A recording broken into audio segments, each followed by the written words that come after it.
Hello everyone, welcome to BEd study channel. आज हम लोग मूल प्रवृत्ति के बारे में बात करेंगे, इंस्टिंक्ट जिसको कहते हैं। तो पहले हम जान लेते हैं कि मूल प्रवृत्ति होती क्या है। मनुष्य क्या होता है, जन्म से ही अपनी आवश्यकताओं और वातावरण से प्रभावित होकर किसी न किसी प्रकार का व्यवहार करना प्रारंभ करता है। इनमें से कुछ ऐसे व्यवहार होते हैं जो जन्मजात उसे मिले होते हैं या किसी सिचुएशन पे वो क्रिएट हो जाते हैं। तो अलग अलग सिचुएशन पे, अलग अलग परिस्थितियों में कई तरीके के हमारे बिहेवियर शो होते हैं। जैसे कि डरने वाली सिचुएशन में डर जाना, गुस्सा होने वाली सिचुएशन में गुस्सा हो जाना, कुछ हमने गंदगी देख ली तो उसमें घृणा उसमें से पैदा होने लगना, उत्पन्न होने लगना। तो ये सब हमारे क्या होते हैं, ये बिहेवियर हमारे होते हैं। तो इनको हम क्या कहते हैं कि इनको मूल प्रवृत्ति कहते हैं, जो व्यवहार से हमें जो हमें जन्मजात शक्तियों जो प्राणी मात्र के व्यवहार को परिचालित करती हैं, उनको क्या क्या कहा जाता है, मूल प्रवृत्ति कहा जाता है या इंस्टिंक्ट कहा जाता है। इसको किसने प्रतिपादित किया था? विलियम मैकडूगल ने किया था। ये आपके यूपी टेट और सी टेट में क्वेश्चन ज़रूर आता है कि मूल प्रवृत्ति किसने प्रतिपादित की थी। तो विलियम मैकडूगल ने इसको प्रतिपादित किया था। और ये इन्होंने कितनी मूल प्रवृत्तियां बताई थी? 14 मूल प्रवृत्तियां बताई थी। वैसे अगर हम बात करें अदर हमारे साइकोलॉजिस्ट की, तो इसमें ड्रेवर और वुडवर्थ और थॉर्नडाई भी हैं जिन्होंने मूल प्रवृत्तियों का वर्गीकरण किया था। लेकिन एक मौलिक रूप से जिसको सर्वमान्य माना, जिसको माने जाता है कि मूल प्रवृत्तियां किसने स्पेसिफिकली दी थी, तो वो मैकडूगल का नाम है। और कितनी मूल प्रवृत्तियां दी थी? 14 मूल प्रवृत्तियां दी थी। जैसे कि यहाँ पे लिखा हुआ है, मूल प्रवृत्ति पलायन करना, भागना। तो इन्होंने क्या संबंधित आवेग बताया कि अगर पलायन और भागने की सिचुएशन आ रही है तो क्या इंसान उस पर रिएक्ट करेगा, उसका क्या उसमें संवेग होगा, तो भय उसमें उत्पन्न होगा। इसी तरीके से यहाँ पे सेकंड आप देख रहे हैं, युद्ध प्रवृत्ति क्या होती है, तो क्रोध उससे उत्पन्न होता है। अप्रियता क्या होती है, तो घृणा उसमें संवेग होता है या फिर संबंधित आवेग होता है। पुत्र कामना में क्या होता है, वात्सल्य होता है। तो इसी तरीके से यहाँ पे इन्होंने 14 तरीके की, 14 टाइप्स की मूल प्रवृत्ति बताई थी और उससे संबंधित आवेगों के बारे में बताया था कि जो हमारी हमारी मूल प्रवृत्तियाँ हैं उनसे क्या आवेग या फिर संवेग उत्पन्न होगा।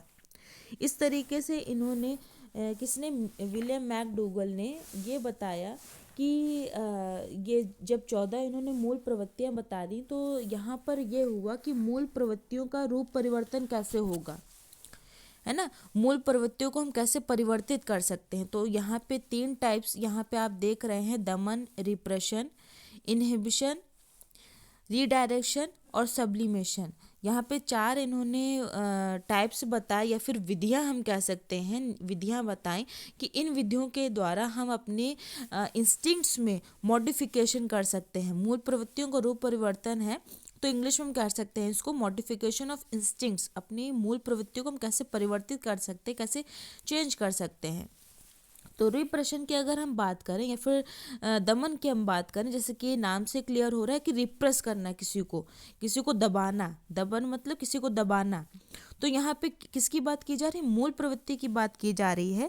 तो अगर कोई मूल प्रवृत्ति हमारी जागृत हो रही है, जैसे कि गुस्सा है, क्रोध है, युत्सा है, पलायन है, भागना है, तो उसको दबाना, उसको दबाया जा रहा है अपने माता पिता के द्वारा डांट करके, टीचर्स के द्वारा डांट करके, है ना, पनिशमेंट दिया जा रहा। तो उन सभी चीज़ों को दबाया जा रहा है, जो कि आगे चल करके उस बच्चे के लिए हानिकारक हो सकता है, घातक हो सकता है। ये भी यहाँ पे कहा गया कि दमन में इस तरीके से मूल प्रवृत्ति को नहीं दबाना चाहिए।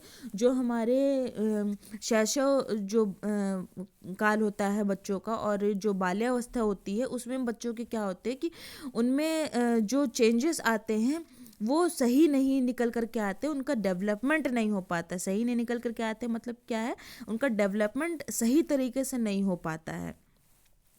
इसमें सेकंड अगर हम विलियन की बात करें, इनहिबिशन की बात करें, तो इनहिबिशन में इन्होंने विरोध और निषेध के बारे में बताया था। विरोध में क्या कहा गया कि अगर कोई मूल प्रवृत्ति जागृत हो रही है, अगर कोई मूल प्रवृत्ति हमारी जागृत हो रही है, तो उसको चेंज कर देना, उसको दूसरे से दूसरी मूल प्रवृत्ति ले आना, ताकि हमारी जो पहली मूल प्रवृत्ति थी वो दब जाए। यहाँ पे क्या कहा गया, जैसे कि युद्ध प्रवृत्ति है, तो उससे क्या होता है, आवेग कौन सा उत्पन्न होता है, क्रोध आवेग उत्पन्न होता है।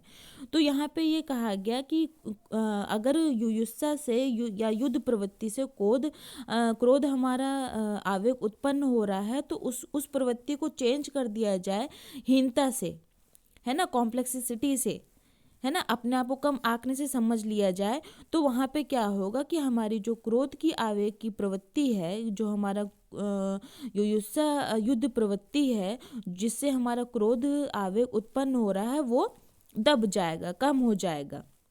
वही इन्होंने निषेध को क्या बताया कि निषेध को इन्होंने निरोध भी कहा है कि अगर कोई हमारी मूल प्रवृत्ति जागृत हो रही है तो उस पे उसको क्या किया जाए, उसको शांत कर दिया जाए। मतलब कि क्या है कि अगर युयुत्सा प्रवृत्ति हमारी जागृत हो रही है, जिसका संवेग होता है क्रोध, तो उसको अवसर न दिया जाए कि क्रोध उत्पन्न हो सके। यहाँ पे क्या किया जाएगा, क्रोध से पूर्ण होने पर मन को शांत विचारों, जैसे कहते नहीं है कि 1 से 10 तक की गिनतियाँ आप काउंटिंग करिए, है ना, तो क्या होगा कि आपको गुस्सा शांत हो जाएगा। तो यहाँ पे यही कहा गया कि अगर क्रोध उत्पन्न हो रहा है तो क्रोध को उत्पन्न होने से बचाने के लिए किसी और चीज़ में मन लगा दिया जाए, है ना, शांत विचारों में कोई अच्छे विचार सोचने के लिए कह दिया जाए। तो वो वहाँ पे क्या होगा कि हमारी मूल प्रवृत्ति जो है वो दब जाएगी, और जो हमारा या फिर हमारा जो क्रोध है वो दब जाएगा और हमारा मन शांत हो जाएगा। थर्ड, ये मार्गांतरीकरण या रीडायरेक्शन।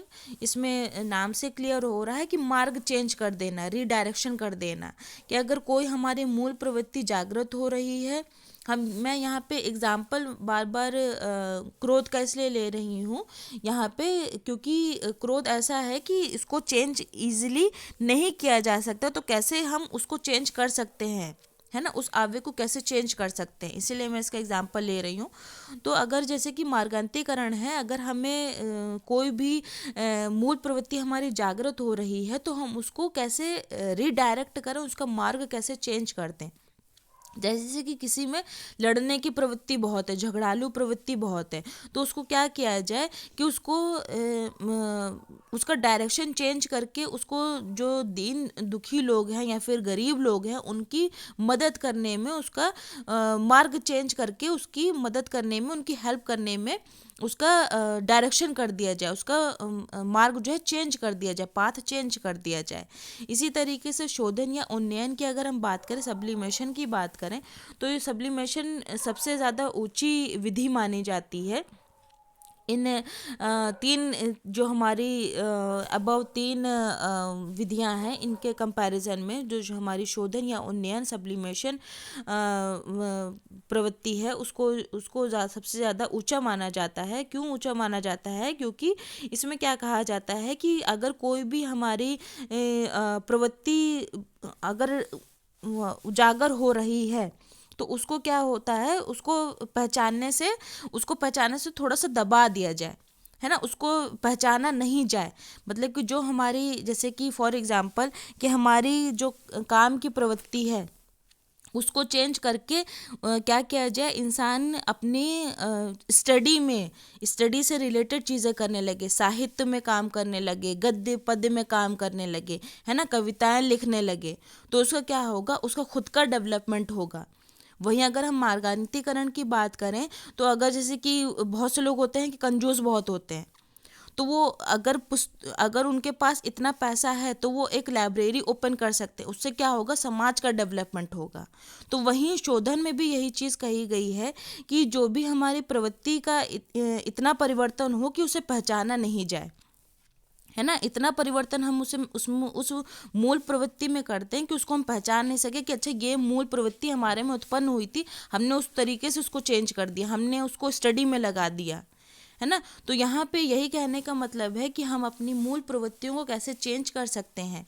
दमन और विलयन जो हमारी प्रवृत्तियां हैं वो एक दूसरे से समानता रखती हैं, वहीं मार्गांतरीकरण और शोधन को भी कहा जाता है कि एक दूसरे से समानता रखती हैं। लेकिन मार्गांतरीकरण में ये रहता है कि ये इस तरीके से मूल प्रवृत्तियों को मोड़ा जाता है या फिर चेंज किया जाता है कि वो समाज के लिए अच्छा काम करें, समाज के लिए उत्तरदायित्व को समझें, वो मूल प्रवृत्तियाँ इस तरीके से चेंज की जाएं। और शोधन या उन्नयन की अगर हम बात करें, सब्लिमेशन की बात करें, तो इतनी मूल प्रवृत्ति को चेंज कर दिया जाता है कि जो हमारी मूल प्रवृत्ति उत्पन्न हुई थी उसको पहचाना ना जा सके। तो ये हमारा जैसे कि विलियम मैकडोगल का प्रतिपादन है, ये मूल प्रवृत्ति का इंस्टिंक्ट है। यहाँ पे इंस्टिंक्ट थ्योरी भी पूछी जाती है कि इंस्टिंक्ट थ्योरी किसने दी थी, तो विलियम मैकडोगल ने दी थी। ये ज़रूर याद रखिएगा कि इंस्टिंक्ट थ्योरी भी विलियम मैकडोगल ने दी थी। ये आपके यूपी टेट और सी टेट में क्वेश्चन पूछा जाता है। और कितनी मूल प्रवृत्तियाँ दी थी, ये तो 100% क्वेश्चन पूछा जाता है। कितनी मूल प्रवृत्तियाँ दी थी, तो 14 मूल प्रवृत्तियाँ दी थी। तो हम ये वीडियो यहीं पे फिनिश करते हैं। प्लीज़ वीडियो को लाइक करिए और सब्सक्राइब करिए। Thank you.